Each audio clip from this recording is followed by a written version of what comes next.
Hare Krishna, muy buenos días. Namo Vishnupadaya Krishna Prestaya Bhutale Srimate Bhaktivedanta Swaminiti Namine Namaste Saraswate Deve Gauravani Pracharine Nirvisesa Sunyavadi Pashatya Deshatarine Jaya Sri Krishna Chaitanya Prabhu Nityananda Sri Advaita Gadadhara Rivasadi Gaura Bhaktavrinda Hare Krishna, Krishna Krishna, Hare Hare, Hare Rama, Rama Rama, Hare Hare. Hare Krishna reiterado. Vamos a continuar con las lecturas y reflexiones sobre el siempre maravilloso y radiante Srimad Bhagavatam, el cual tiene la innegable e incuestionable cualidad o capacidad de liberar y purificar a todo aquel que lo escuche con atención debida y después medite sinceramente en su corazón sobre lo escuchado, desde la certeza que se trata de la propia personalidad del Señor hecho sonido, puesto que no existe diferencia entre los pasatiempos o historias del Señor, las cualidades, las descripciones de sus formas, así como sus nombres. Si tenemos la dicha y la gran fortuna de llegar a ese tipo de certeza y llegamos a esa comprensión, entonces podremos percibir por nosotros mismos la realidad de dicha comprensión. Pero si no llegamos a esa certeza, entonces nunca la podremos comprobar por nosotros mismos. Es siempre la certeza o la fe es la antesala de la comprobación, al menos en todo lo que se respecta a las cuestiones espirituales, aunque eso funciona para los fenómenos en generales. En el día de ayer estábamos comenzando a escuchar la historia sobre su propia vida, o sea, Narada le estaba narrando a Vyasadeva la historia sobre su propia vida, sobre su vida anterior, cómo era la cuestión y qué fue lo que le fue sucediendo antes de llegar a ser el famoso sabio Narada Muni. En el último verso compartido, es una historia que realmente a mí me gusta mucho. Decía: solo una vez, con el permiso de ellos, o sea, de los brahmanas, tomé los remanentes de su comida y por hacerlo, todos mis pecados fueron erradicados de inmediato. Ocupado de esa manera, mi corazón se purificó y en ese momento la naturaleza misma del trascendentalista se me hizo atractiva. Ocupado de esa manera. Y hay un hecho importante porque habla de ocupación. O sea, su atención, su actividad, todas sus potencias estaban colocadas en ese momento en saborear, en recibir aquella bendición que era lo que había quedado de la comida de los sabios. O sea, todo su corazón estaba puesto allí, encantado, porque él sabía bien que el remanente de la comida de las grandes almas es algo maravilloso y que está cargado de potencia trascendental y amor por Dios, por tanto tiene auténtico poder purificativo. Y entonces en esa comprensión y en esa certeza, él estaba deleitándose completamente allí, deleitándose con lo que fuera, poquito de esto, de aquello, arroz o un plátano, lo que sea. Pero el hecho no era el tipo de alimento, el hecho era el contenido real de ese alimento. Entonces en esa ocupación, en ese tipo de pensamiento, en ese tipo de deleite y de absorción completa, su corazón se fue purificando. Esto es un fenómeno que no es un fenómeno milagroso ni así extremadamente místico ni misterioso. Es un fenómeno completamente natural, visto desde los ojos realmente abiertos. vamos a llamar los famosos pecados o anartas, no son más que situaciones o diferentes experiencias que han robado un poco de la atención suya. Y entonces, como han robado un poco de la atención suya, han creado una especie de cuerdas que han atado una parte de usted y lo han esclavizado.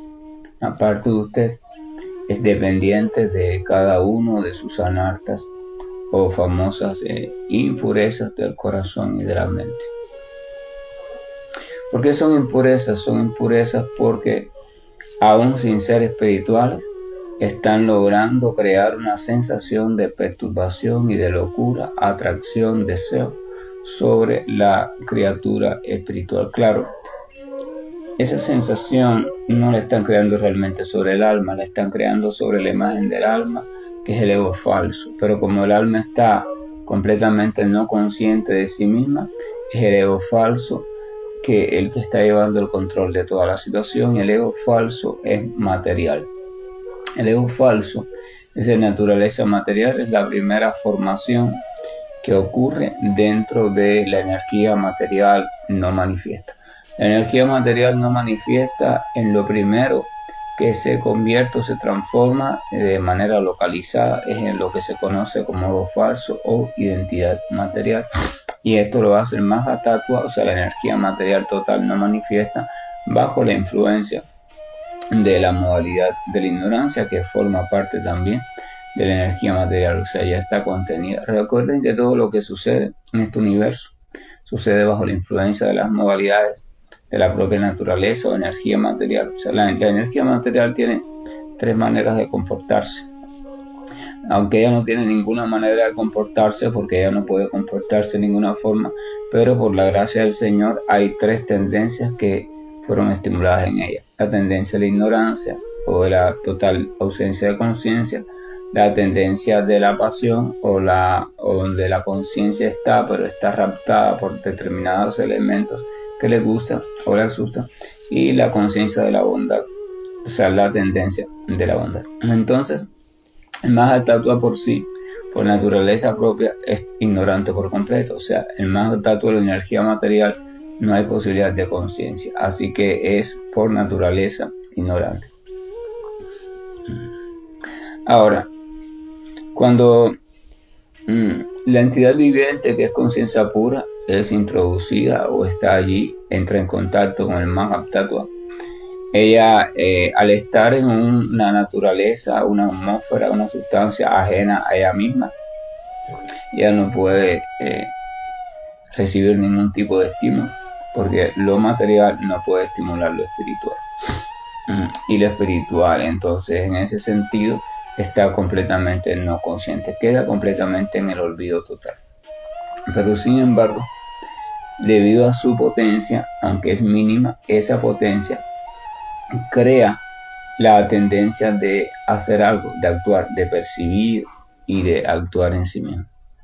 Y entonces surge una identidad que reemplace a la identidad original para poder entonces actuar y desarrollar en este mundo material. Y entonces surge el ego falso, pero el ego falso surge en una influencia totalmente ignorante. O sea, el ego falso surge en una total oscuridad.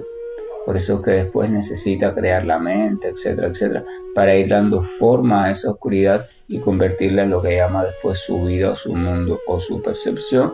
Y en esa vida, mundo o percepción, desarrollar sus supuestas actividades, sufrimientos, gozo, identificaciones, historias de diferentes tipos, crear sus cosas. Ahí es donde crea la idea de vida, de ser humano, de especie, de esto, de mundo, de naturaleza, de familia, de amor, de compañerismo, de odio, de rencor. Todo eso surge ahí en ese campo de acción, etcétera, pero a partir del ego falso. Ahora, con cada una de esas construcciones se va identificando en mayor o menor grado según la tendencia de sentimiento que la vaya atando a esas diferentes construcciones, y así se va entretejiendo la entramada y tan compleja vida de la entidad viviente en el mundo material.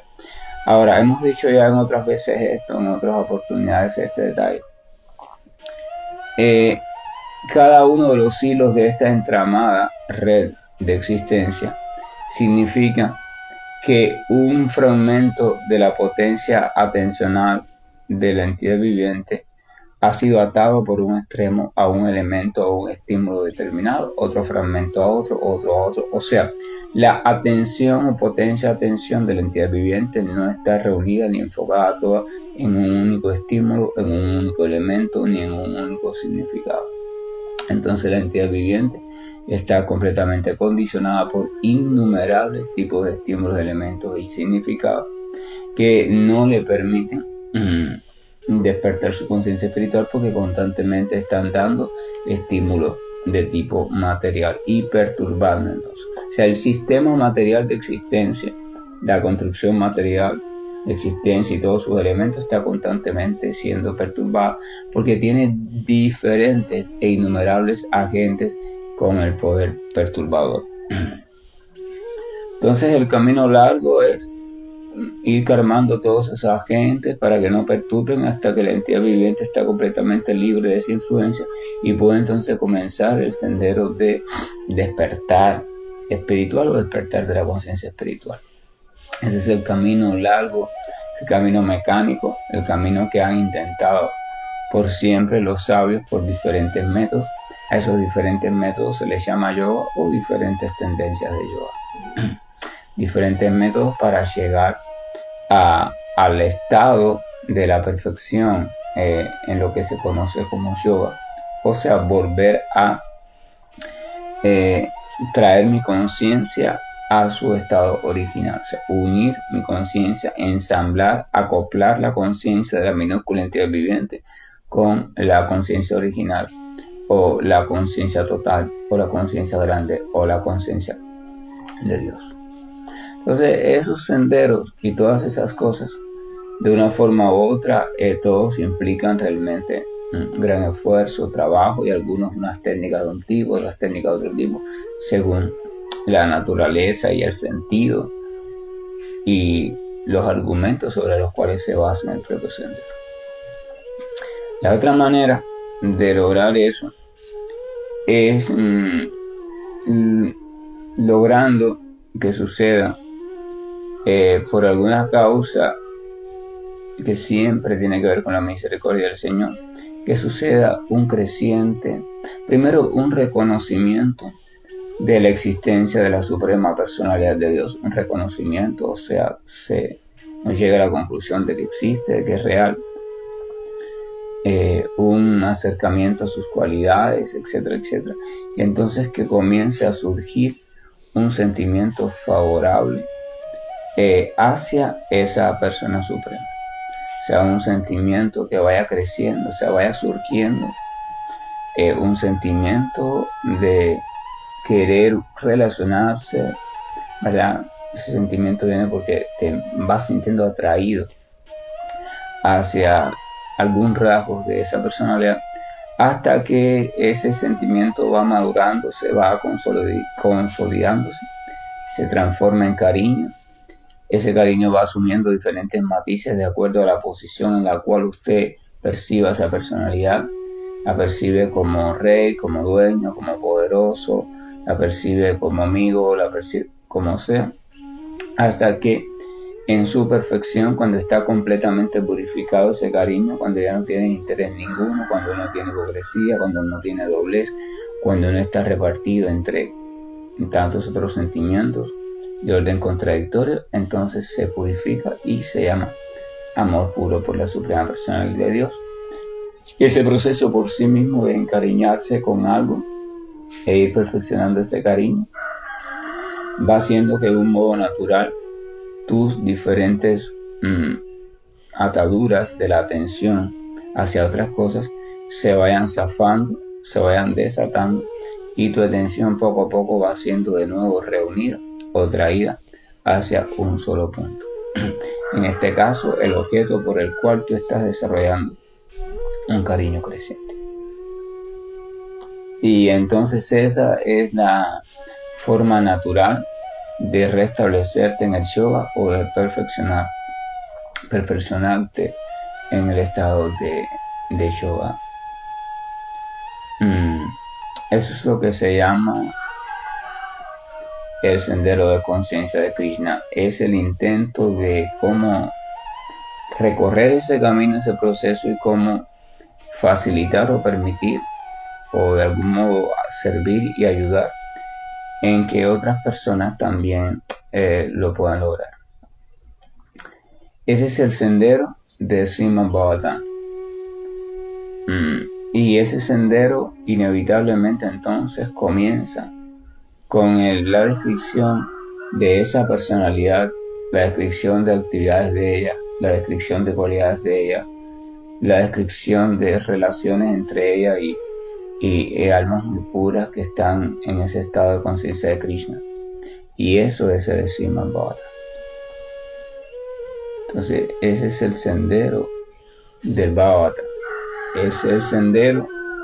Le está diciendo Nara a Vyasa: mira, tú estás intentando las otras cuestiones, guiar a las personas por los otros senderos que implican una serie de pasos mecánicos, o sea, tratar de un modo directo de llegar a esta meta, pero yo te recomiendo que muestres el sendero directo. El sendero directo, ocúpate en eso. Y ese sendero directo consiste en dar a conocer de forma explícita lo relacionado con el amoroso y siempre dulce Señor Supremo, porque la gente tiene que enterarse de los rasgos del Señor Supremo. Pero cuando la gente se entere de los rasgos del Señor Supremo, que deposite fe en esos rasgos, entonces no puede quedarse ahí. Después esa fe tiene que madurar, tiene que desarrollar conciencia de esos rasgos. O sea, la persona tiene que seguir un método específico para llegar no solo a saber que esos rasgos son reales y que Dios es real, sino que debe de experimentarlo en su propia vida. La persona debe llegar al momento en que debe comenzar a experimentar, a tener la sensación de la presencia del Señor realmente, no como una inventiva mental, sino como una sensación real del corazón. Y después poco a poco ir teniendo la conciencia de los rasgos, la forma, etcétera, etcétera, que progresivamente se le van revelando en virtud de la sinceridad y la entrega que esta persona va teniendo. Vamos a recordarnos, porque esa parte no la hemos pasado todavía. Cuando Brahma estaba meditando antes de la creación, porque no sabía cómo hacer las cosas, estaba meditando profundamente en su corazón. A su debido tiempo dice que cuando su meditación se completó. Esto de completarse la meditación significa samadhi perfecto, o sea, cuando toda la atención de Brahma estaba centrada en el objeto de atención y absolutamente ningún otro pensamiento, ningún otro deseo, ni el deseo de creación, ni nada, le estaba ocupando. Él estaba ya absorto absolutamente. Entonces dice que eso cuando su meditación se completó. Entonces el Señor le permitió ver su morada, o sea, Vaikunta, no Goloka o Vrindavan, sino Vaikunta, la morada donde Dios se manifiesta y existe en forma de regente, o sea, en forma de monarca, con muchos lujos sobre él, cosas muy hermosas que resaltan su poderío, y todo es hermoso y los habitantes son hermosos y todos están locos por recibir la mirada del rey y por ver su hermoso rostro y sus pies tan delicados y así. Vaikunta, un estado de existencia completamente amoroso en ese sentido. O sea, el Señor como monarca, el Señor como rey de todo lo que existe, el Señor como lo más poderoso, ¿verdad?, que hay. Entonces Brahma vio esa morada tan magnífica, sus habitantes, y por último el Señor se le presentó. Cuando se dice literalmente, cuando el Señor vio que Brahma estaba ya purificado en la totalidad, entonces él lo consideró apto para ocuparse en la creación de diferentes entidades vivientes y después guiarla según él quisiera. Entonces ya cuando el Señor llegó a esa conclusión, él se dejó ver. Ya no solo Brahma estaba viendo su morada, sino que también el Señor se reveló ante Brahma en persona.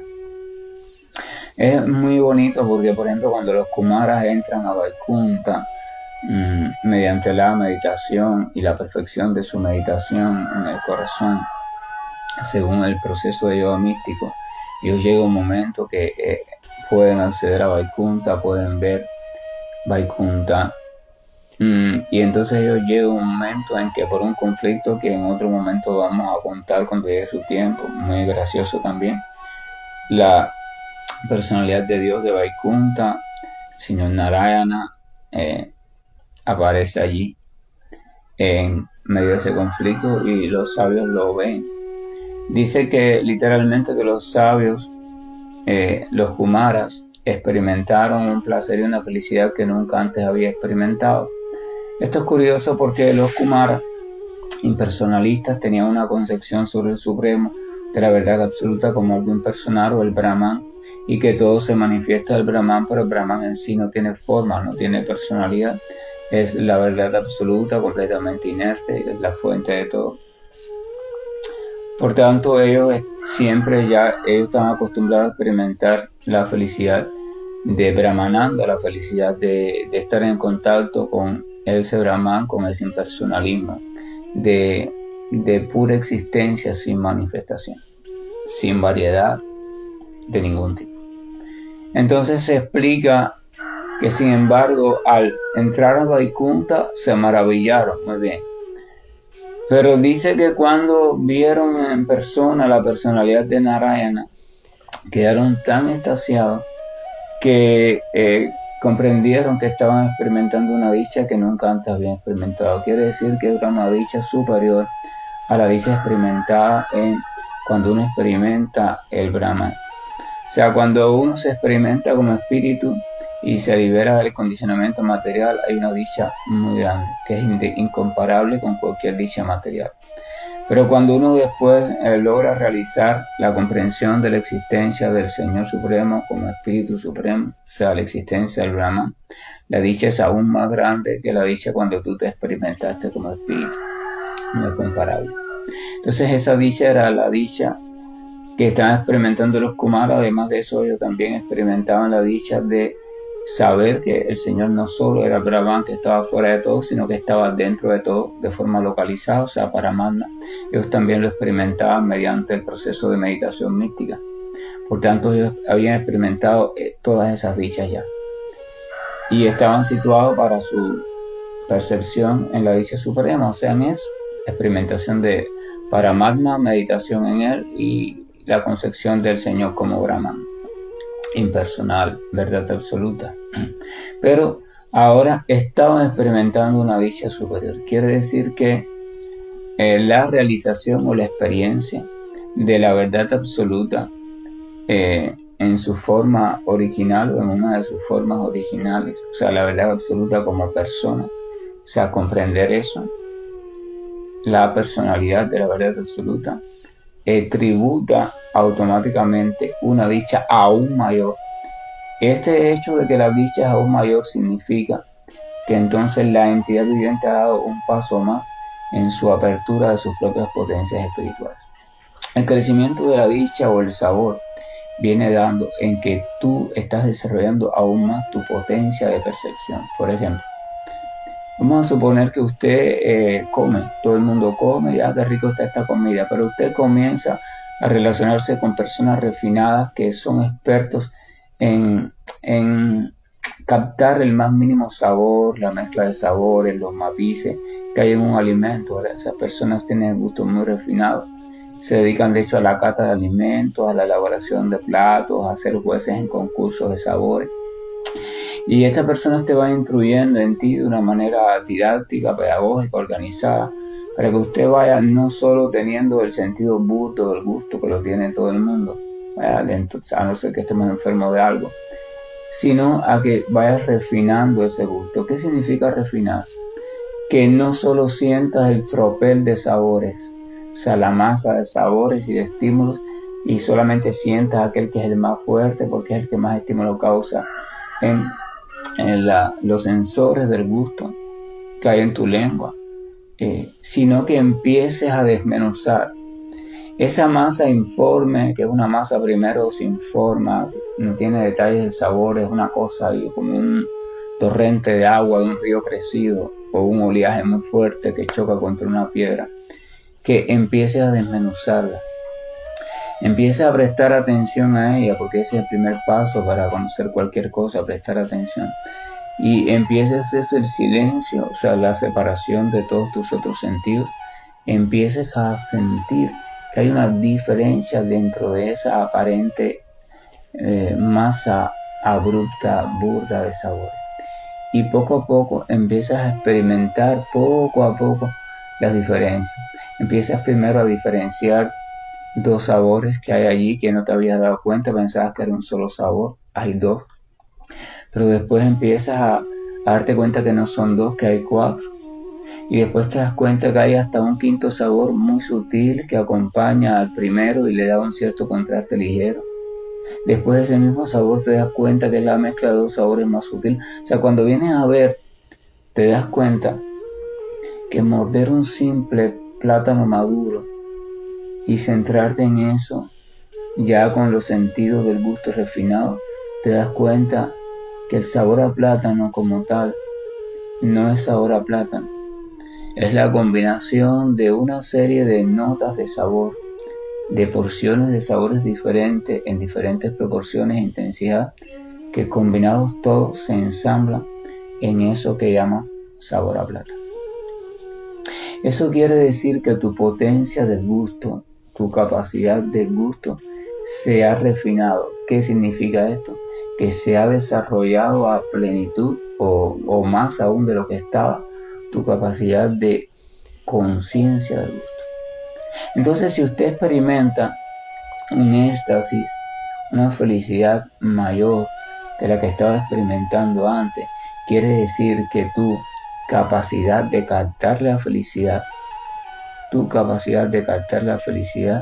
se ha desarrollado un poco más frente a un estímulo determinado, quiere decir que se ha perfeccionado. Porque el estímulo es más completo, es más perfecto, es capaz de incentivar automáticamente en ti el refinamiento de tu conciencia, en este caso espiritual. Entonces se debe entender que la presencia o llegar a un momento dado a experimentar directamente al Señor en persona, el Señor como persona, más allá del resplandor ya antes experimentado, más allá de la superalma ya antes experimentada, más allá del alma espiritual antes experimentada y por supuesto más allá de toda la materia física y mental ya experimentada, ese estímulo tiene la potencia que no tiene ninguno de los otros estímulos, de desarrollar aún más, de expandir aún más, de perfeccionar aún más, de despertar aún más tu sentido de la felicidad, tu percepción de la felicidad, tu conciencia espiritual. Entonces esto deja por hecho que el Señor, como personalidad, como persona, es una comprensión más profunda aún, es una perfección más allá aún que la comprensión del Señor en las otras escalas. Son iguales de importantes, pero esta es más profunda todavía, va ganando en profundidad. Entonces, ¿qué pasa? Estamos diciendo que el fenómeno natural es este. Cuando usted comienza de nuevo a absorberse en algo, se encuentra con un estímulo, un tipo de pensamiento o algo que lo absorbe por completo. Entonces esa absorción significa que sus lazos o ataduras de atención se van desatando donde están colocadas para poder regresar a su estado original. Y entonces si eso ocurre, si ese desatarse ocurre de forma real, usted queda purificado de todo lo que antes lo ataba. Piense y reflexione.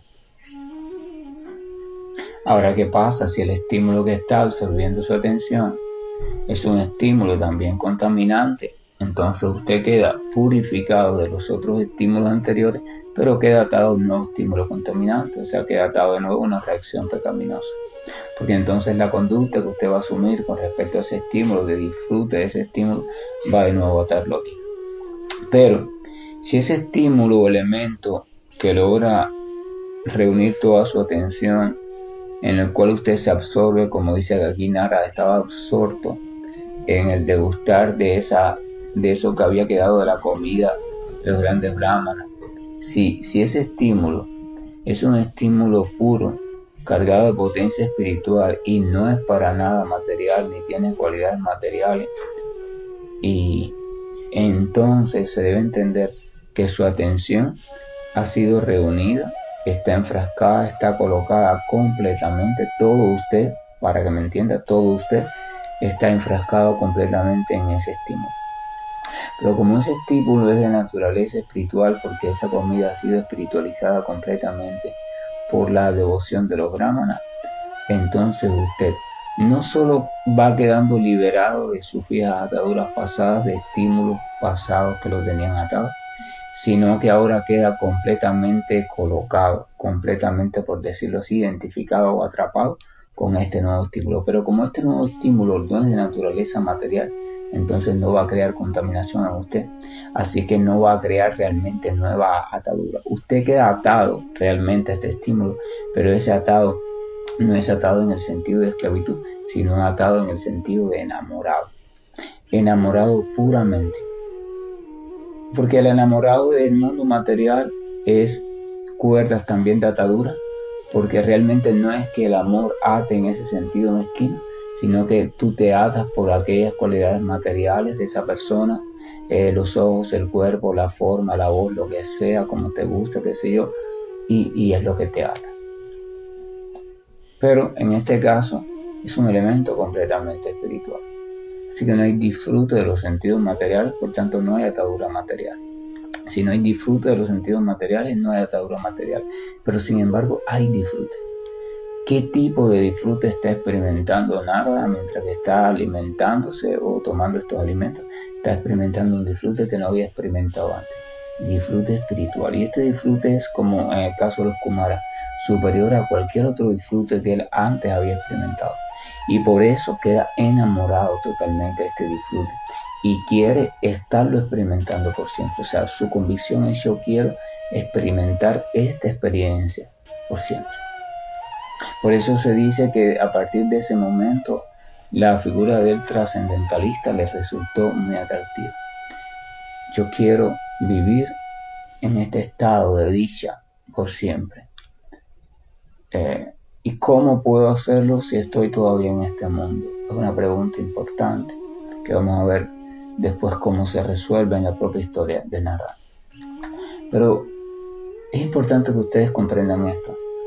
¿Cómo es que ocurre el proceso de purificación de modo natural y cuál es la diferencia con el proceso de purificación cuando se hace de manera mecánica o se intenta hacer por diferentes medios como las austeridades, la caridad, los sacrificios, la penitencia, las oraciones, etcétera, etcétera? Todo eso son medios de purificación, pero son medios de purificación mecánicos, son medios de purificación forzados, o sea, creados, inventados, basándose en los fenómenos de atadura, las cualidades del ser humano en ignorancia, y basado en eso se logró crear diferentes métodos para ver cómo se ayudaba a que saliera de ahí. Por tanto y demás, los métodos de purificación material, que son los métodos de purificación que se obtienen a través de procesos materiales, realmente no son o no es el método natural de purificación. Funcionan, pero de muchos que nos enfrascamos en ellos, solo pocos logran el verdadero éxito, porque tienen muchas posibles fallas en el camino. Sin embargo, el método natural de purificación, que es el método de la experiencia de algo completamente espiritual, el sentir el gusto de ese algo completamente espiritual, o sea, que surge la atracción en ti y esa absorción en esa atracción, ese método es el método de purificación. Entonces por eso está diseñado Srimad Bhagavatam también junto al canto de los santos nombres. El canto de los santos nombres o los santos nombres de Krishna, bajo el concepto de que contienen en sí mismo la presencia atractiva del Señor, aunque nosotros no la experimentemos desde el principio, pero se supone que si tenemos esa fe y vamos cantándola y vamos tratando de experimentarla poco a poco, se irá revelando y lo iremos sintiendo de esa manera. Ese canto de los santos nombres es un estímulo espiritual realmente. Y entonces ese canto de los santos nombres, esa escucha de Srimad Bhagavatam de manera completamente atenta y tratando de comprender que es la vibración del propio Señor Supremo, dulce. Ese escuchar tantas historias mientras yo canto los santos nombres diariamente, o sea, un proceso purificatorio por dos lugares diferentes que a la misma cuenta es el mismo lugar, porque los nombres, las historias son lo mismo. Todo es lo mismo en relación al Señor, o sea, todo lo que tenga que ver directamente con el Señor es lo mismo. Por tanto, todo es purificador en ese sentido, los nombres y sus cualidades, historias. Entonces, los santos nombres, la práctica diaria va a hacer que yo poco a poco vaya comenzando a sanar de mi enfermedad material, y ese sanar significa que yo voy estando capacitado para ir degustando el gusto que hay realmente detrás de estas historias de Srimad Bhagavatam. Al principio estas historias y narraciones me van a resultar pesadas, incluso van a resultar motivos para que mi mente se altere y empiece a discutir que si este tema es así, que si aquel tema es así, ¿verdad? Pero en la medida que yo me voy purificando por el canto del Mahamantra de forma apropiada, entonces se va despertando en mí la sensibilidad de mi gusto. Voy refinando mi gusto. Espiritualidad significa refinamiento. Refinar. Hay que refinar nuestras potencialidades, refinarla a plenitud.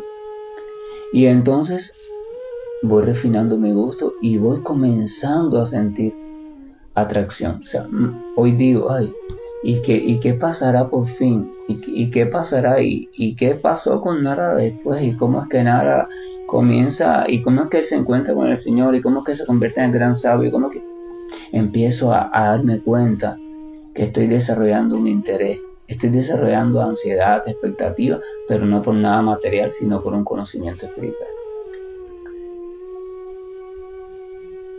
Fíjense el proceso, cómo va ocurriendo. Entonces, ahí está la cuestión. No se puede forzar este proceso, pero sí hay que tratar de hacer lo posible, lo que esté de nuestra parte, para que el proceso tampoco se frene. Porque frecuentemente estamos sin querer o queriendo frenando el proceso. No debemos frenar el proceso. Debemos más bien tomar conducta y posiciones que alienten este proceso, que colaboren con el proceso y no que lo frenen. Igual que un enfermo debe tomar conductas poco a poco bien guiado, o sea, dejarse ayudar, que colaboren con el proceso de recuperación y no que lo frenen. Ese es el enfermo acuerdo, ¿no? El que de verdad quiere sanarse. Claro, para eso primero tiene que tener la conciencia de que está enfermo y de que hay una posibilidad de llevar una vida, un estilo de vida más pleno, pero para eso primero tiene que sanarse porque su enfermedad es limitante. Entonces dice, yo quiero sanarme porque yo quiero estar ahí con mi familia, degustar de todos los momentos tan bonitos que pasamos, divertirnos juntos, sufrir juntos, o sea, todo eso. Hay una motivación. Lo mismo pasa con el camino espiritual, a no ser que la entidad viviente se dé cuenta por sí misma, cobre conciencia sobre la gran enfermedad que tiene llamada ilusión material. Entonces no va a querer sanarla. Y si se da cuenta de esa enfermedad pero no tiene noción de que hay una vida diferente, más plena, entonces tampoco va a querer sanarla, porque para qué, ese a fin de cuentas no es más nada. Pero cuando ella tiene una noción y por fe acepta que hay una posibilidad de vida más plena, más allá de esta supuesta vida material, entonces él y comienza a creer en ella y comienza a ir degustando por adelantado algunos avances mediante Srimad Bhagavatam, otros textos, otras narraciones, otras experiencias interiores, personales. Entonces ya tiene un motivo. Ya no solo está la conciencia de que está enfermo y está limitado, sino que ahora hay, wow, pero puedo estar sano. Hay una posibilidad de estar sano y de cuando esté sano hacer esto y aquello. Así que quiero sanarme. Y ahí viene la determinación. ¿Y qué hay que, a ver, médico, qué es lo que hay que sanarme? El médico es el maestro espiritual, ¿qué es lo que hay que sanarme? O sea, ¿cómo me sano? ¿Cuál es el tratamiento? El tratamiento es este: escucha, canta los santos nombres, medita en los santos nombres, medita en lo escuchado, sé humilde, presta servicio, no te pongas en una posición hostil de discutir todas las cosas que escuches. Sigue escuchando aunque no comprendas en un principio, confiado de que vas a comprender en la medida que te vayas sanando. Esa es la cuestión. Y el enfermo se pone en eso. Eso es solo para reflexionar. Que la gracia y el amor de nuestro Señor nos acompañe. El Señor es bueno y el Señor es dulce. Muy dulce. Realmente el Señor es extremadamente dulce. Y cuando no se le experimenta así con dulzura es porque nuestra lengua está completamente enferma y nuestro corazón está completamente endurecido. Pero el Señor es dulce. Levántate cada mañana y piensa, primeramente antes de pensar en nada, piensa, Krishna, mi Señor, o el nombre que tú uses, es totalmente amoroso, dulce y bueno. Y yo quiero poder llegar a sentir esa dulzura, ese amor y esa bondad. Cuando ese pensamiento y ese deseo se haga tuyo y se instale de verdad en tu corazón, entonces comenzarán a suceder las cosas para que tú puedas experimentar en persona esa dulzura, ese amor y esa verdad. Hare Krishna, buen día. Estoy finalizando la llamada. Krishna Krishna Hare Hare Hare Rama Rama Rama Hare Hare Hare Krishna Krishna Krishna Hare Hare Hare Rama Rama Rama Hare Hare Hare Krishna Krishna Krishna